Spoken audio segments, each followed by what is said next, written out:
കോൺഗ്രസ് നേതാവും മുൻ എംഎൽഎയുമായ ശബരിനാഥിന്റെ ഭാര്യയായ ദിവ്യ എസ് അയ്യർ IAS സോഷ്യൽ മീഡിയയുടെ ശ്രദ്ധ നേടാൻ കാട്ടിക്കൂട്ടുന്ന ചില സംഭവങ്ങളാണ് ഇപ്പോൾ വലിയ ചർച്ചയാകുന്നത്. ഒരു IASകാരി എന്നതിലുപരി ഇപ്പോൾ ദിവ്യ അയ്യർ ഒരു രാഷ്ട്രീയക്കാരിയാകാനുള്ള ശ്രമങ്ങൾ വലിയ രീതിയിൽ നടത്തുന്നു എന്നാണ് ഇപ്പോൾ ജനങ്ങളും സോഷ്യൽ മീഡിയയുമൊക്കെ ചർച്ച ചെയ്യുന്നത്.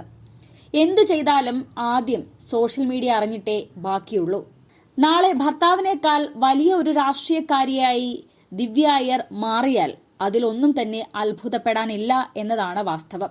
മുഖ്യമന്ത്രിയുമായും കുടുംബാംഗങ്ങളുമായും മാത്രമല്ല മറ്റു ചില ഇടതുപക്ഷ നേതാക്കളുമായും വ്യക്തിപരമായ വലിയ രീതിയിലുള്ള ഒരു അടുപ്പം പുലർത്തി മുന്നോട്ടു പോകുന്ന ആളാണ് ദിവ്യ എസ് അയ്യർ. ഇത് അസാധാരണമായ ഒരു കാഴ്ച തന്നെയാണ്. സംസ്ഥാനത്തെ മറ്റൊരു IAS ഓഫീസറും പിന്തുടരാത്ത ഒരു രീതിയാണ് ദിവ്യ എസ് അയ്യറിനെ വളരെ വ്യത്യസ്തയാക്കുന്നത്. ഭർത്താവ് കോൺഗ്രസ് നേതാവായതിനാൽ സർവീസിൽ ഒതുക്കപ്പെടുമോ എന്ന ധാരണ കൊണ്ടാണോ ദിവ്യ എസ് അയ്യർ ഇങ്ങനെ പ്രവർത്തിക്കുന്നത് എന്ന് സംശയിക്കേണ്ടിയിരിക്കുന്ന സാഹചര്യവും ഇപ്പോഴുണ്ട്. ഇപ്പോൾ ഏറ്റവും ഒടുവിലായി മുൻ മന്ത്രിയും നിലവിൽ MPയുമായ K രാധാകൃഷ്ണനെ ദിവ്യ എസ് അയ്യർ ആശ്ലേഷിക്കുന്ന ഒരു ഫോട്ടോയാണ് ഇപ്പോൾ ചർച്ചയാകുന്നത്.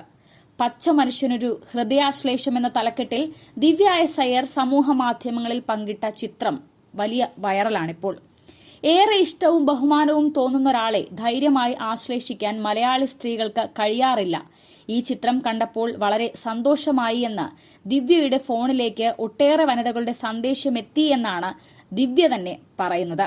ദിവ്യയുടെ ഫോണിലേക്ക് വന്ന അഭിനന്ദനങ്ങൾ പോലും ഇപ്പോൾ അവർ വളരെ വലിയ മാർക്കറ്റ് സ്ട്രാറ്റജിക്കായി ഉപയോഗിക്കുകയാണ്.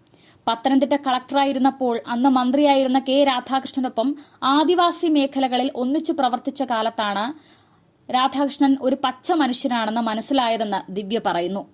MP ആയതിനെ തുടർന്ന് മന്ത്രിസ്ഥാനത്ത് നിന്ന് രാധാകൃഷ്ണൻ രാജിവെച്ച ദിവസം ഭർത്താവ് KS ശബരിനാഥനും കുടുംബാംഗങ്ങൾക്കുമൊപ്പം മന്ത്രിവസതിയിൽ എത്തിയപ്പോഴാണ് ഈ ചിത്രം പകർത്തിയിരുന്നത് എന്നാണ് ആ വാർത്തയിൽ പറയുന്നത്. ഇതിൽ നിന്ന് തന്നെ വ്യക്തമായ കാര്യമാണ് മുൻകൂട്ടി തയ്യാറാക്കിയ തിരക്കഥ പ്രകാരം മന്ത്രിവസതിയിലെത്തി ഇത്തരമൊരു ഫോട്ടോ എടുത്ത് സമൂഹ മാധ്യമങ്ങളിൽ പോസ്റ്റ് ചെയ്ത് പ്രചരിപ്പിച്ചതാണ് എന്നത്.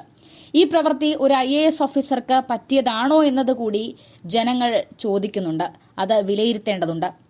പഠിക്കുന്ന കാലയളവിൽ SFIയിലൂടെ കോളേജ് യൂണിയൻ ചെയർമാനായ IASകാരനും മുൻപ് KSUക്കാരിയായിരുന്ന IAS ഓഫീസറും യൂണിവേഴ്സിറ്റി കോളേജിലെ മുൻ SFIക്കാരനായിരുന്ന IPS ഓഫീസറുമെല്ലാം ഇപ്പോഴും കേരള കേഡറിലുണ്ട്. ഇവരാരും തന്നെ പദവികൾക്കു വേണ്ടി സിവിൽ സർവീസിന്റെ മാന്യത കളഞ്ഞിട്ടില്ലെന്നതും ഓർക്കണം. ഇത്തരം ചെപ്പടി വിദ്യകളിലൂടെ ദിവ്യ എസ് അയ്യർ ഉദ്ദേശിക്കുന്നത് എന്തുതന്നെയായാലും അത് നടന്നിട്ടുണ്ട്. കോൺഗ്രസ് നേതാവിന്റെ ഭാര്യയായിട്ടും അനധികൃതമായി ഭൂമി പതിച്ചു നൽകിയ വിവാദത്തിൽപ്പെട്ടിട്ടും അതൊന്നും തന്നെ അവരുടെ ഔദ്യോഗിക ജീവിതത്തെ ഇതുവരെ ബാധിച്ചിട്ടില്ല എന്നുള്ളതും ശ്രദ്ധേയമാണ്. അതുകൊണ്ടാണ് ഇടതുപക്ഷ സർക്കാരിൽ ജില്ലാ കളക്ടറാകാനും ഇപ്പോൾ വിഴിഞ്ഞം രാജ്യാന്തര തുറമുഖ കമ്പനി ഡയറക്ടറാകാനുമൊക്കെ ദിവ്യ അയ്യർക്ക് സാധിച്ചത്. സീനിയർ IAS ഓഫീസർ ആയിരിക്കേണ്ട കസേരയിലാണ് താരതമ്യേന ഇപ്പോൾ ജൂനിയറായ ദിവ്യ അയ്യർ ഇരിക്കുന്നത് എന്നതും ശ്രദ്ധേയമാണ്.